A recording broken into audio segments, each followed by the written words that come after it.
Méditation du 7 avril. Scié, sciant. Lui qui n'a pas épargné son propre fils, mais qui l'a livré pour nous tous, comment ne nous donnera-t-il pas aussi tout avec lui par grâce? Romains 8, le verset 32. Un ami a reçu récemment une BMW en cadeau. C'est sérieux. Il y a quelques jours, il est venu me voir et me l'a montré. 0 km, dernier modèle. Ce jour-là, les joues de mon ami ont eu des crampes à force de sourire. Quand il a ouvert le coffre, j'ai remarqué que l'entreprise qui lui avait fait cadeau de la voiture avait aussi inclus un coffre de toit. Il l'avait mis dans le coffre, prêt à être installé quand il le voulait. Waouh, ils ont même inclus le coffre, ai-je dit, surprise à mon ami. Oui, ils ont pensé à tout, a-t-il répondu. Bien que surprise sur le moment, je me suis dit que si une entreprise était disposée à offrir une BMW Sport de luxe, elle n'allait pas réellement rechigner à offrir un coffre de toit. Souvent, nous regardons Dieu avec méfiance. Nous pensons qu'il lésine sur les ressources et les bénédictions et qu'il est un peu radin. Nous croyons qu'il va nous traiter comme les gens ont traité les charpentiers de Saint-Jean.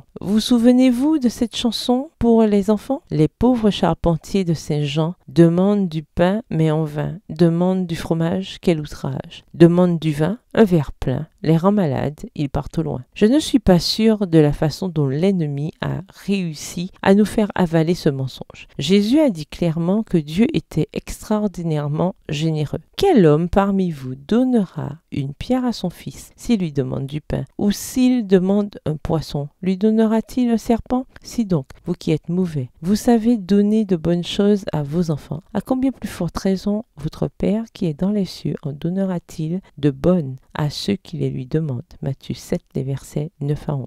Dieu ne regarde pas aux dépenses. Ne vous lassez pas de demander. N'abandonnez pas. L'apôtre Paul a écrit, lui qui n'a pas épargné son propre fils, mais qui l'a livré pour nous tous, comment ne nous donnera-t-il pas aussi tout avec lui par grâce? Romains 8, le verset 32. En d'autres termes, si Dieu le Père nous a donné une BMW Sport dernier modèle, croyez-vous réellement qu'il ne nous donnera pas un coffre de toit? Si nous lui faisons confiance pour nous sauver, n'aurons-nous pas confiance en lui pour nous bénir en nous accordant ce dont nous avons besoin chaque jour? Prière, Seigneur, tu es généreux et tu ne refuseras jamais quelque chose de bon. C'est pourquoi je peux mettre ma vie et mes rêves entre tes mains avec confiance. Je peux être tranquille parce que tu donnes toujours plus et pas moins.